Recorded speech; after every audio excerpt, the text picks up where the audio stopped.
Abalindeleke bavele kwinkundla kamantyi yakwaDukuza ngomso abarhanelwa abathathu ngokuphathelene nokubulawa kwabantu abasixhenxe eNewark, KwaZulu-Natal. Mongameli Cyril Ramaphosa ephelekwa ngumphathiswa wamapolisa obambeleyo ubhengeze uNjengele Puleng Timpane njengomkomishinala wamapolisa obambeleyo kuzwelonke okuzana njengoko umkomishinala kuzwelonke uNjengele Fani Masimule ejongene netyala lobuqhophololo kwithenda yenkonzo yesipolisa. We are launching the Lucky Fan program. We are taking one Lucky Fan from every Premier Soccer League team to the FIFA World Cup in Mexico.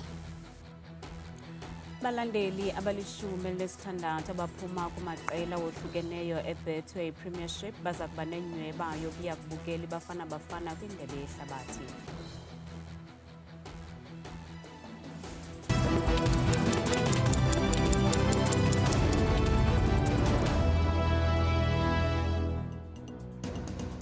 Senbulise emakhaya okandandamba indodwa ndamba nophumza sikhumba noyitoliki yolungelesandla.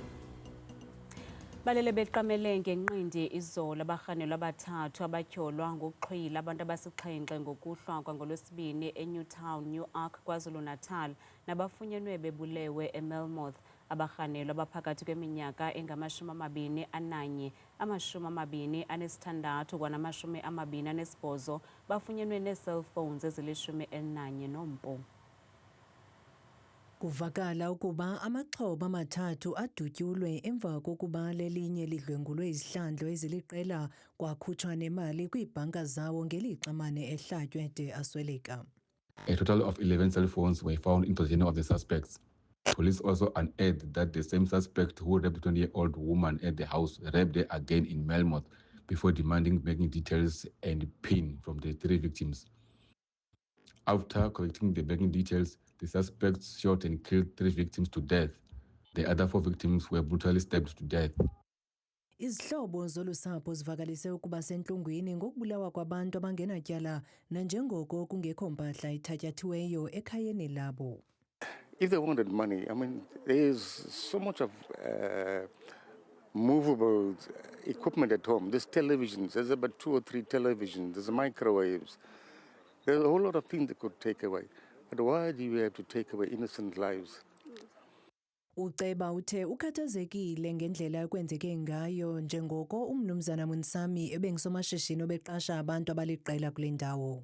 Sishaqeke kakhulu futhi siyabantu ababhocobele ngokuzwa ukuthi isihluko esingaka senzeke emndenini owodwa ukuthi ama-generation amathathu ahambe ngesikhathi esisodwa ngenxa yobudlobongela nobugebengu. Akusiphathanga kahle neze. Esingakusho nje ukuthi sibonga kakhulu amanyathelo athathwe inkampani yakwa-IPSS ekulekeleleni ukuthi kutholakale laba basatholakale kwalesi sikhathi ukuze bazi nabanye abahloza ukuthi benze into zobugebengu ukuthi ayikho indawo yokucasha. Ukanti umkomishinala wamapolisa KwaZulu-Natal uLieutenant General Nhlanhla Mkhwanazi umemelele kubaqeshi ukuba bahlole imvelaphi yabasebenzi babo yaye bayinike ingqalelo imikhwa yabo ekrokrisayo. Abarhanelwa baza kuvela enkundleni kamantyi kwaDukuza ngomso. Lihlehliselwe umhla we-14 kuMeyi ityala lokubetha lomgqatswa kwisikhundla sikasodolophu kumasipala waseKuruleni uXolani Khumalo. uKhumalo uvele nje kancinci kwinkundla kamantyi yasePalm Ridge namhlanje nalapha ajongene netyala lokubetha indoda yayirhanelwa ngokuthengisa iziyobisi kulo nyaka uphelileyo ngoDisemba. Ummangali kweli tyala utyhola ngelithi wabethwa ze wagrogriswa ngompu ngethuba kusenziwa uqoqo ekhayeni lakhe. Kanti inkokheli ye-Action SA uHerman Mashaba ukhwele zehlela kwinkqubo yengalo yomthetho kweli. Xolani and Duma and the team, they've really been humiliated, abused over years by international criminal syndicates because that's what they're punished for fighting the drug international syndicates.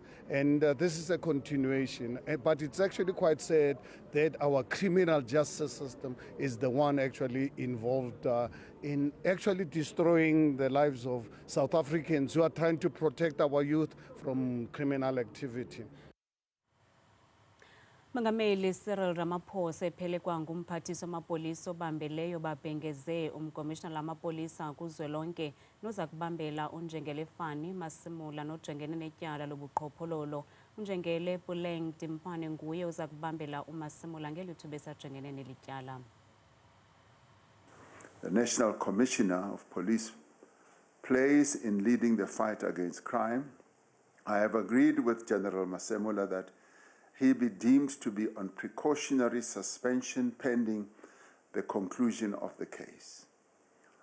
To ensure stability and continuity in the South African Police Force, I have appointed Lieutenant General Puleng Timpane, who is standing right next to me here on the left-hand side, as the acting National Commissioner of Police.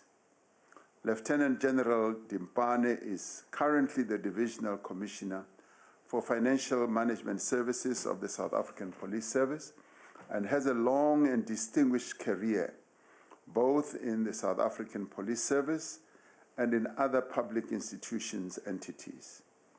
Having been in the police service for close on to 2 decades, she has extensive experience in policing, in strategic management, in financial management, and in governance. Lieutenant Timpane has a reputation for professionalism as well as for integrity. And what's more pleasing, she is one of the key women who are in the leadership of our police service. I am confident that she has the qualities and the standing necessary to provide effective leadership to the South African Police Service during this challenging period. Lieutenant Timpane will be supported by a strong team of experienced and dedicated police leadership throughout the country. She will lead a police service that, notwithstanding substantial challenges that it is facing at the moment, is comprised of men and women who are committed to serving the police of this country for the good cause of justice. A key area of attention for the acting National Commissioner and the police leadership as a whole is to urgently address weaknesses in the procurement system for goods and services in the police service.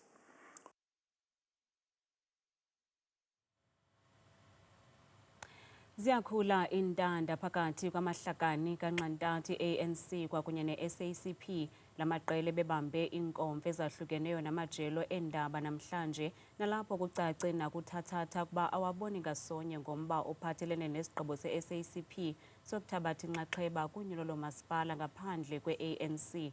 Kwayiso sibajikelele we-ANC umnumzana Fikile Mbalula uthi amalungu e-SACP akwangamalungu e-ANC makakhethe icala kungenjalo aza kuthatyathelwa amanyathelo ukuba ayawunyevulela lo myalelo.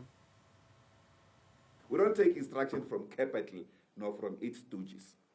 We are not going to call Communist Party an enemy of the revolution, and many names that were being called by the SACP General Secretary. Kukhangeleka ngathi uqhawukile ujinga abantwana bedlala nanjengoko zikhula mihla le intanda phakathi kwe-ANC namakomanisi. Wonke ke lo mbhodamo udalwe sisigqibo se-SACP sokungenela unyulo oluzayo lomasipala ngaphandle kwe-ANC. Usosiba jikelele we-SACP uSoli Mabhayila uthi abagungqi kwisigqibo sabo sokungenela unyulo kwaye uthi abasoze bandlandlathekiswe i-ANC bengamakomanisi. The SACP will not accede to ultimatums from another organization. Simple as that. That must be understood. Even those who are dreaming, I don't know when people dream, they think they can give instructions to the SACP. We don't take instruction from capital nor from its stooges. Lo kaMabhayila uhlabe ikhwelo kumalungu e-SACP ukuba athobe izibilini kwaye uthi akukho mntu uza kubahlutha ilungelo labo lokuba ngamalungu e-ANC ne-SACP ngaxeshanye kwaye uthi akukho mntu uza kubakhethisa icala. All structures of the SACP are required to defend the historic principle of dual membership. which since 1994 we have used it for over 30 years to campaign for the ANC within the alliance framework. Now is the time to assert our independence in elections and both vote for and campaigning for the SACP. Kusenjalo, i-ANC nayo ibibambe eyayo inkomfa nonondaba kwaye usosiba jikelele weliqela umnumzana Fikile Mbalula uthi amalungu e-SACP akwangamalungu e-ANC anikwe iintsuku ezilishumi ukuba makakhethe icala. You can't stand for the Communist Party and stand for the ANC. You must make a choice. And that is why we have written to members to say, you must choose. If you choose the ANC, it's fine. You will get into the ANC campaign. But you can't be in the SACP campaign and the ANC campaign at the same time. Lo kaMbalula uthi esi sigqibo basithathe kuba bebona ukuba kunyembelekile kwaye balandela umgaqo-seko we-ANC. The National Executive Committee has reaffirmed that all members of the ANC are obliged to campaign for the ANC and its candidates in all elections. This obligation is binding on all members, including those who hold dual membership with the SACP. Umbhaqo uwile kwaye kucace nakuthathatha ukuba akho kubuya ngamva nanjengoko kungekho cala lifuna ukugoba uphondo phakathi kwe-ANC namakomanisi. Kodwa nangona kunjalo, omabini la maqela kanxantathu athi awusoze uqhawuke umtshato phakathi kwawo, koko awaboni ngasonye kwimibanje ethile. Uluntu kunye nabazali babantwana besikolo samabanga aphantsi naphakamileyo iColinda eFreiburg eMntla-Ntshona lumemelela ukuba urhulumente angenelele ngokungxamisekileyo ukulwa nobundlobongela obuqubayo kwisikolo sasekuhlaleni. Uluntu lwale ndawo luxhalabele ukhuseleko lwabantwana balo emva kweziganeko eziliqela zemilo kwezi zikolo. Ukwanda kweziganeko zokulwa kwezi zikolo zasekuhlaleni kubangele inkxalabo emandla kuluntu ngokubanzi. Abazali bathi obu budlobongela bunxulumene nemigewu nobugebenga obuqala ngaphandle kwamasango esikolo. It's different groups. So if they come to school, they're making trouble. After that, they're getting letters. They must go home and come with the parents. And we goes back to schools. We goes there. We try and we solve the problem. But we try to solve it. It's maybe 2-3 weeks. Then it goes back again. Same problem again. Uluntu lukholelwa ukuba imiba yezentlalo abantwana abajongene nayo inegalelo elikhulu kubudlobongela obenzekayo ezikolweni. We cannot blame this thing of violence mainly entirely on children, because you will remember that there are mitigating factors that instigate learners to be in these things of gangsterism, into violence, in all these things. The divorce of parents, poor parental role modeling, alcoholism in the society. Owayesakuba ngumfundi okwangumzali wabantwana abafunda kwesi sikolo uthi ukwanda kwamaqela emigewu kubangelwa kukusetyenziswa kweziyobisi ngamakhwenkwana kule ngingqi ekwabalula nentswelangqesho. Some of the businessmen, they are up there now. I mean, if you find a youngster that is good in doing things, why not try to sponsor the guy or the child with something? Cutting hair, installing dishes, painting, help the guy to buy him some tools. Iqonga lezopolisa lasekuhlaleni likwazile ukungenelela ukwethutyana uqinisekisa ukhuseleko lwabafundi. We have managed to get it into control. Like now, it's still, it's safe and it's secure now. It's still, so I'm happy about it. But we don't say, yeah, we don't know what is happening. Inzame zethu zokunxibelelana nesebe lezemfundo ziphanzile. Polisa elinqunyanyisiweyo kumasipala ombaxa waseTshwane uLebogang Phiri uzikhanyela izityholo zokuba wakhetha inkampani Gobis 85 ukuba ixhamle kumsebenzi wokugada emva kokonakaliswa kweziseko zophuhliso nakubeni wayengenalo igunya lokwenza oko. OkaPhiri uthe umkhombandlela wokunika iGobis 85 umsebenzi wokunikeza ngeenkonzo zokugada wawuvela kumphathi wakhe uThukudu Malatshi kwanesebe lezamanzi nogutyulo kulo masipala. okaPhiri uvele phambi kwekomishoni kaMadlanga emva kokukhankanywa kwegama lakhe kwibholo lethenda nephantsi kwengqwalasela. I'm not responsible for generation or creation of purchase orders. That is the sole responsibility. In this case, it was going to be the sole responsibility of Department of Water and Sanitation. As in 18, it was told that the invoices must go to Department of Water and Sanitation or TMPD Finance Department. And I have been made aware of inferences suggesting that I may have favored Gobies 85 solutions or received incentives for channeling work to them. I categorically deny this allegation. I executed my duties strictly pursuant to instruction from Director Malachi and the explicit directives of Water and Sanitation Department without any improper motive or corrupt relationship. Concluding remarks, I maintain that my actions regarding the deployment of Gobies 85 solutions were transparent and executed entirely within the perimeters of instruction and then handed down by my superiors and the requesting department. uPhiri uxinwe ngemibuzo ngokuphathelene nemali ebonakala kwibhanka yakhe eyayivela kuWilliam Mashupye ekukholelwa ukuba unxulumene nenkampani iGobies 85. uPhiri uvumile ukuba ikhona imali awayifumene kulo kaMashupye ongumhlobo wakhe yaye wayengenalwazi ngokuba usebenza neGobies 85.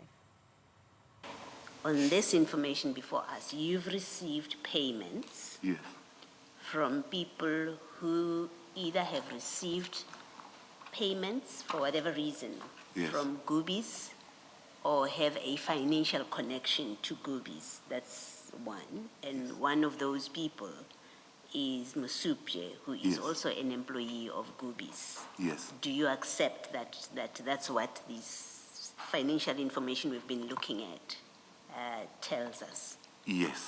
Okay.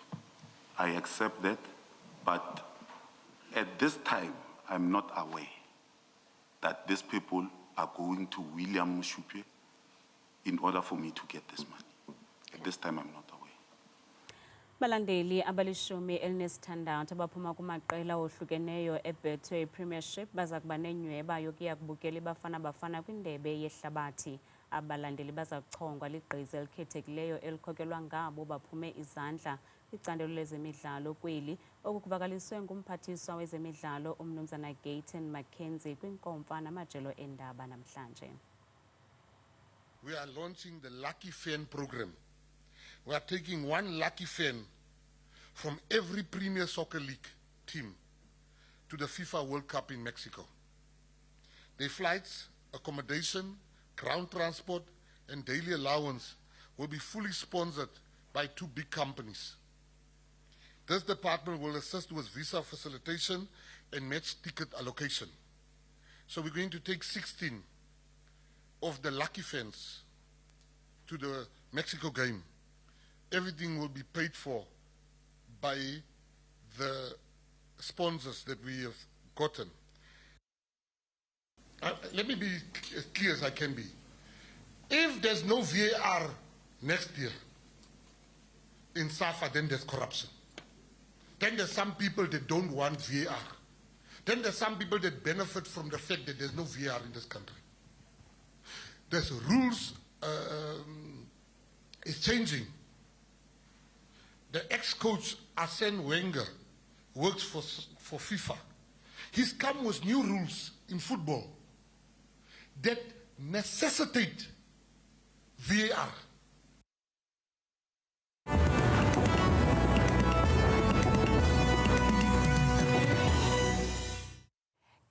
Kakhulu ke qwathikazi noncuthu ezindabeni ndiyakubulisa nawe mbukeli wami ekhaya ndikwamkele ke kwiqonga lam leMozulu mna ke ngegama ndikuthabile ndiyinzwakazi yabathembu mvanje ngokubanzi masiphawuleni ke yenjenje iMozulu mbukeli siphawula kaloku iziganeko zamvanje ke kuMzantsi Afrika ngokuba zijonge impela kakhulu ke ingxelo yemvula nemimoya kakhulu nawe uyabona apha ekhaya banoko limandundu izulu kakhulu kwindawo ezizinze embindini ke indawo ezifana apha kooPriska koDiara futhi phantse lonke elapho lapha koFree State amazantsi phaya eGauteng eGauteng futhi nalo lonke nje elaphondo laseMpumalanga ngokubanzi ke bendikhaya masijonge kaloku lo maqondo wethu okutshisa ke aphansi naphezulu ke sithi sivule ngephondo lokuqala nephalo nakaloku liphondo laphaya empuma koloni kamandla ke bukela mkumandla futhi nentshona kwelaphondo phako malitswayi esada ekseni kakhulu futhi zezo ziganeko zentshizane futhi sithe gqa namaqondo wabaphansi kakhulu ko6 degrees kanti ke zibenje nje futhi kwelaphondo laphaya eFree State impela mzontsundu wam kwindawo ezininzi ezinze kumbindi futhi kwelaphondo ndawo ezifana phaya kovelcom ekseni futhi Fixburg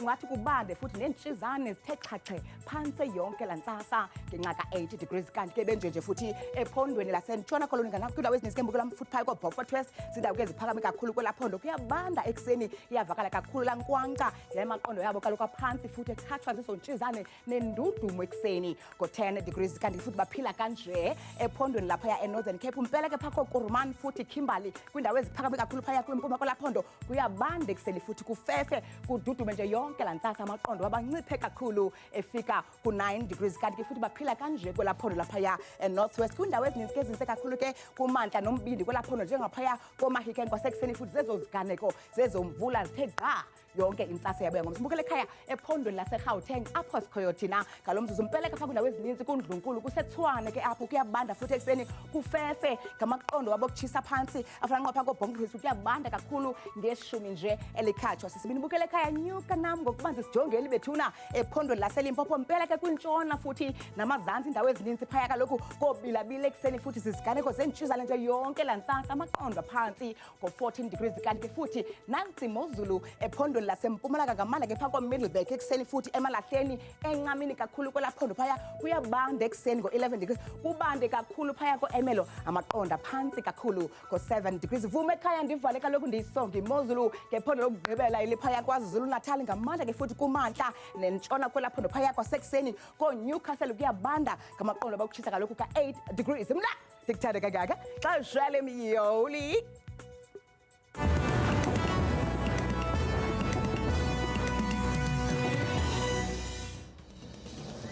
kamnandi mawethu.